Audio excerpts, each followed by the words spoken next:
KaraokeBooks. 3 Men in a Boat. To say nothing of the dog. Jerome K. Jerome. Chapter 1. 3 Invalids. Sufferings of George and Harris. A victim to 107 fatal maladies. Useful prescriptions. Cure for liver complaint in children. We agree that we are overworked, and need rest. A week on the rolling deep. George suggests the river. Montmorency lodges an objection. Original motion carried by majority of 3 to 1. There were 4 of us, George, and William Samuel Harris, and myself, and Montmorency. We were sitting in my room, smoking, and talking about how bad we were. Bad from a medical point of view, I mean, of course. We were all feeling seedy, and we were getting quite nervous about it. Harris said he felt such extraordinary fits of giddiness come over him at times, that he hardly knew what he was doing. And then George said that he had fits of giddiness too, and hardly knew what he was doing. With me, it was my liver that was out of order. I knew it was my liver that was out of order, because I had just been reading a patent liver pill circular, in which were detailed the various symptoms by which a man could tell when his liver was out of order. I had them all. It is a most extraordinary thing, but I never read a patent medicine advertisement without being impelled to the conclusion that I am suffering from the particular disease therein dealt with in its most virulent form. The diagnosis seems in every case to correspond exactly with all the sensations that I have ever felt. I remember going to the British Museum one day to read up the treatment for some slight ailment of which I had a touch, hay fever, I fancy it was. I got down the book, and read all I came to read. And then, in an unthinking moment, I idly turned the leaves, and began to indolently study diseases, generally. I forget which was the first distemper I plunged into, some fearful, devastating scourge, I know, and, before I had glanced half down the list of premonitory symptoms, it was borne in upon me that I had fairly got it. I sat for a while, frozen with horror, and then, in the listlessness of despair, I again turned over the pages. I came to typhoid fever. Read the symptoms. Discovered that I had typhoid fever. Must have had it for months without knowing it. Wondered what else I had got.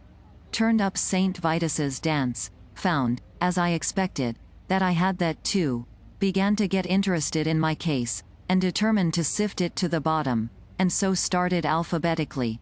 Read up ague, and learnt that I was sickening for it, and that the acute stage would commence in about another fortnight. Bright's disease, I was relieved to find, I had only in a modified form, and, so far as that was concerned, I might live for years.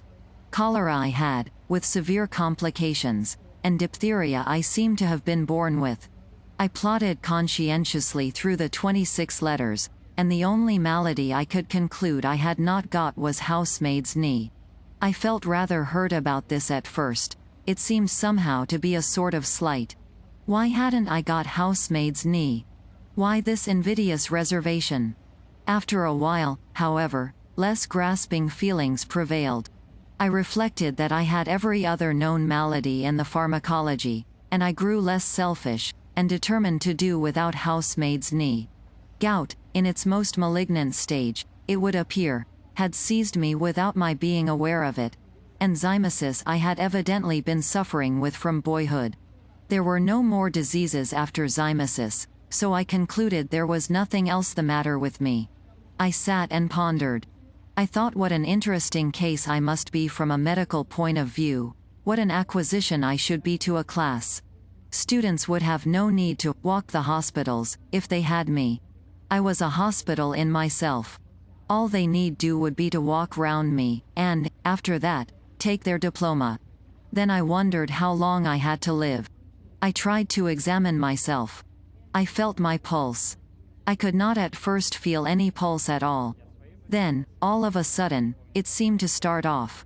I pulled out my watch and timed it. I made it 147 to the minute. I tried to feel my heart. I could not feel my heart. It had stopped beating. I have since been induced to come to the opinion that it must have been there all the time, and must have been beating, but I cannot account for it. I patted myself all over my front, from what I call my waist up to my head, and I went a bit round each side, and a little way up the back. But I could not feel or hear anything. I tried to look at my tongue. I stuck it out as far as ever it would go, and I shut one eye, and tried to examine it with the other.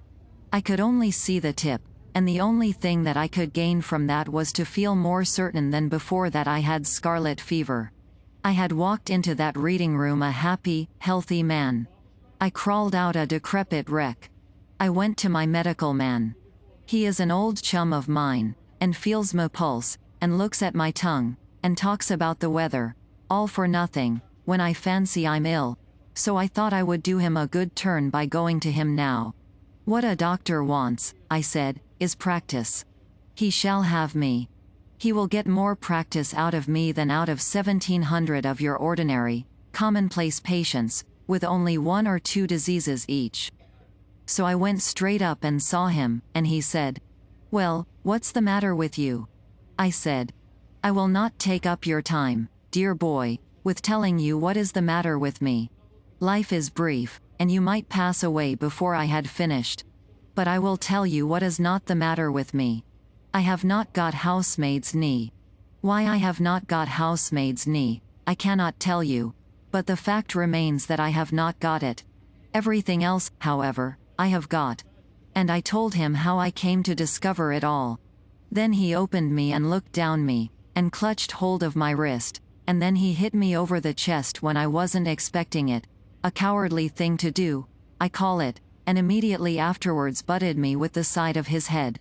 After that, he sat down and wrote out a prescription, and folded it up and gave it me, and I put it in my pocket and went out. I did not open it. I took it to the nearest chemist's, and handed it in. The man read it, and then handed it back. He said he didn't keep it. I said, "You are a chemist?" He said, "I am a chemist. If I was a cooperative stores and family hotel combined, I might be able to oblige you. Being only a chemist hampers me." I read the prescription. It ran, 1 lb. beefsteak, with 1 part. Bitter beer every 6 hours. 1 10-mile walk every morning. 1 bed at 11 sharp every night. And don't stuff up your head with things you don't understand. I followed the directions, with the happy result, speaking for myself, that my life was preserved, and is still going on. In the present instance, going back to the liver pill circular, I had the symptoms, beyond all mistake, the chief among them being a general disinclination to work of any kind. What I suffer in that way no tongue can tell. From my earliest infancy I have been a martyr to it. As a boy, the disease hardly ever left me for a day. They did not know, then, that it was my liver. Medical science was in a far less advanced state than now, and they used to put it down to laziness. "Why, you skulking little devil, you," they would say, "get up and do something for your living, can't you?" Not knowing, of course, that I was ill. And they didn't give me pills, they gave me clumps on the side of the head. And, strange as it may appear, those clumps on the head often cured me, for the time being. I have known 1 clump on the head have more effect upon my liver, and make me feel more anxious to go straight away then and there, and do what was wanted to be done, without further loss of time, than a whole box of pills does now. You know, it often is so. Those simple, old-fashioned remedies are sometimes more efficacious than all the dispensary stuff. We sat there for half an hour, describing to each other our maladies. I explained to George and William Harris how first felt when first got up in the morning, and William Harris told us how he felt when he went to bed. And George stood on the hearth rug, and gave us a clever and powerful piece of acting, illustrative of how he felt in the night. George fancies he is ill, but there's never anything really the matter with him, you know. At this point, Mrs. Poppets knocked at the door to know if we were ready for supper. We smiled sadly at one another, and said we supposed we had better try to swallow a bit. Harris said a little something in one's stomach often kept the disease in check, and Mrs. Poppets brought the tray in, and we drew up to the table, and toyed with a little steak and onions, and some rhubarb tart. I must have been very weak at the time, because I know, after the first half hour or so, I seemed to take no interest whatever in my food, an unusual thing for me, and I didn't want any cheese. This duty done, we refilled our glasses, lit our pipes, and resumed the discussion upon our state of health. What it was that was actually the matter with us, we none of us could be sure of. But the unanimous opinion was that it, whatever it was, had been brought on by overwork. "What we want is rest," said Harris. "Rest and a complete change," said George. "The overstrain upon our brains has produced a general depression throughout the system. Change of scene, and absence of the necessity for thought, will restore the mental equilibrium." George has a cousin, who is usually described in the charge sheet as a medical student, so that he naturally has a somewhat family physicianary way of putting things.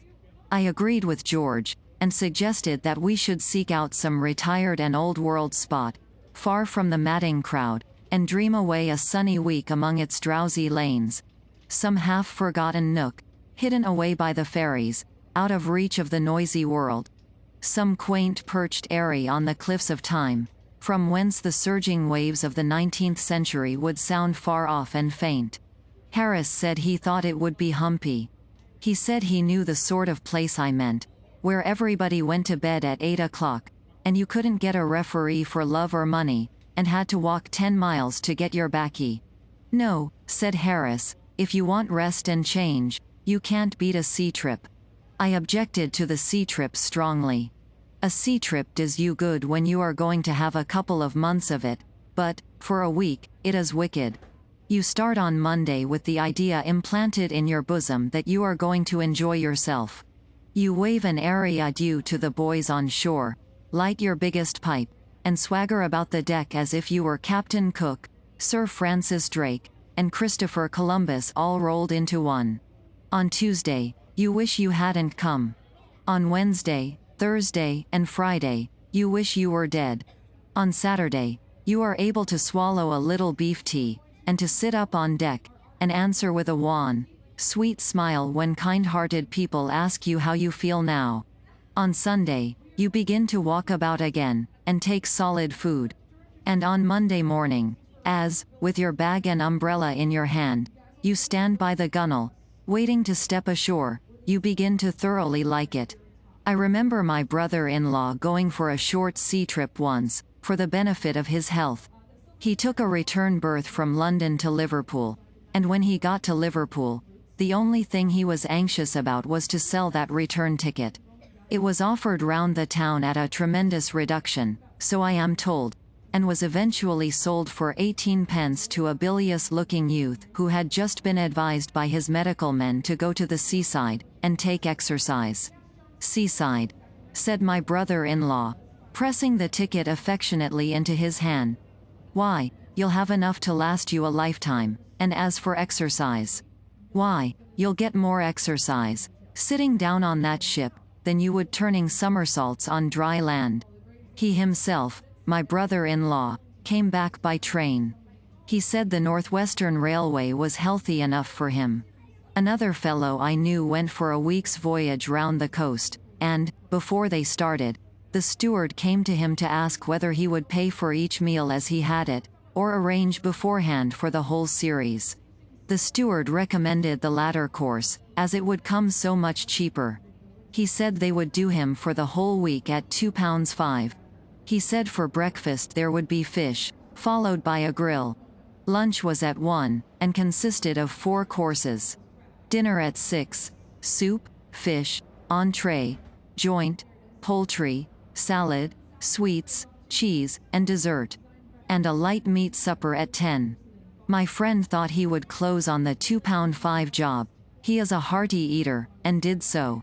Lunch came just as they were off Sheerness. He didn't feel so hungry as he thought he should, and so contented himself with a bit of boiled beef, and some strawberries and cream. He pondered a good deal during the afternoon, and at one time it seemed to him that he had been eating nothing but boiled beef for weeks, and at other times it seemed that he must have been living on strawberries and cream for years. Neither the beef nor the strawberries and cream seemed happy, either seemed discontented like. At 6, they came and told him dinner was ready. The announcement aroused no enthusiasm within him, but he felt that there was some of that £2.5 to be worked off, and he held on to ropes and things and went down. A pleasant odor of onions and hot ham, mingled with fried fish and greens, greeted him at the bottom of the ladder, and then the steward came up with an oily smile, and said, "What can I get you, sir?" "Get me out of this," was the feeble reply. And they ran him up quick, and propped him up, over to leeward, and left him. For the next 4 days he lived a simple and blameless life on thin captain's biscuits. I mean that the biscuits were thin, not the captain, and soda water. But, towards Saturday, he got uppish, and went in for weak tea and dry toast, and on Monday he was gorging himself on chicken broth. He left the ship on Tuesday, and as it steamed away from the landing stage he gazed after it regretfully. "There she goes," he said, "there she goes, with £2 worth of food on board that belongs to me, and that I haven't had." He said that if they had given him another day he thought he could have put it straight. So I set my face against the sea trip. Not, as I explained, upon my own account. I was never queer. But I was afraid for George. George said he should be all right, and would rather like it, but he would advise Harris and me not to think of it, as he felt sure we should both be ill. Harris said that, to himself, it was always a mystery how people managed to get sick at sea. Said he thought people must do it on purpose, from affectation. Said he had often wished to be, but had never been able. Then he told us anecdotes of how he had gone across the channel when it was so rough that the passengers had to be tied into their berths, and he and the captain were the only 2 living souls on board who were not ill. Sometimes it was he and the second mate who were not ill, but it was generally he and one other man. If not he and another man, then it was he by himself. It is a curious fact, but nobody ever is seasick on land. At sea, you come across plenty of people very bad indeed, whole boat loads of them.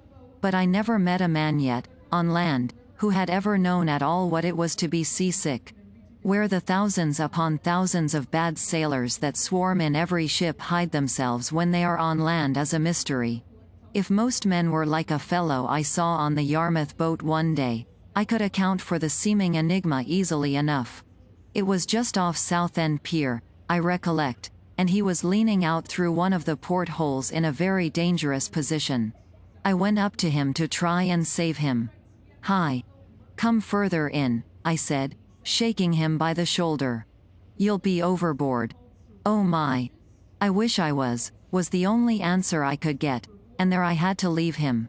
3 weeks afterwards, I met him in the coffee room of a Bath hotel, talking about his voyages, and explaining, with enthusiasm, how he loved the sea. "Good sailor," he replied in answer to a mild young man's envious query. "Well, I did feel a little queer once, I confess. It was off Cape Horn. The vessel was wrecked the next morning." I said, "Weren't you a little shaky by Southend Pier one day, and wanted to be thrown overboard?" "Southend Pier," he replied, with a puzzled expression. "Yes, going down to Yarmouth, last Friday 3 weeks. "Oh, yes," he answered, brightening up. "I remember now. I did have a headache that afternoon. It was the pickles, you know. They were the most disgraceful pickles I ever tasted in a respectable boat. Did you have any? For myself, I have discovered an excellent preventive against seasickness, in balancing myself. You stand in the center of the deck, and, as the ship heaves and pitches, you move your body about, so as to keep it always straight. When the front of the ship rises, you lean forward, till the deck almost touches your nose, and when its back end gets up, you lean backwards. This is all very well for an hour or 2, but you can't balance yourself for a week." George said, "Let's go up the river." He said we should have fresh air, exercise and quiet. The constant change of scene would occupy our minds, including what there was of Harris, and the hard work would give us a good appetite, and make us sleep well. Harris said he didn't think George ought to do anything that would have a tendency to make him sleepier than he always was, as it might be dangerous. He said he didn't very well understand how George was going to sleep any more than he did now, seeing that there were only 24 hours in each day, summer and winter alike, but thought that if he did sleep any more, he might just as well be dead, and so save his board and lodging. Harris said, however, that the river would suit him to a tea. I don't know what a tea is, except a sixpenny one, which includes bread and butter and cake ad lib, and is cheap at the price, if you haven't had any dinner. It seems to suit everybody, however, which is greatly to its credit. It suited me to a tea too, and Harris and I both said it was a good idea of George's, and we said it in a tone that seemed to somehow imply that we were surprised that George should have come out so sensible. The only one who was not struck with the suggestion was Montmorency. He never did care for the river, did Montmorency. It's all very well for you fellows, he says. You like it, but I don't. There's nothing for me to do.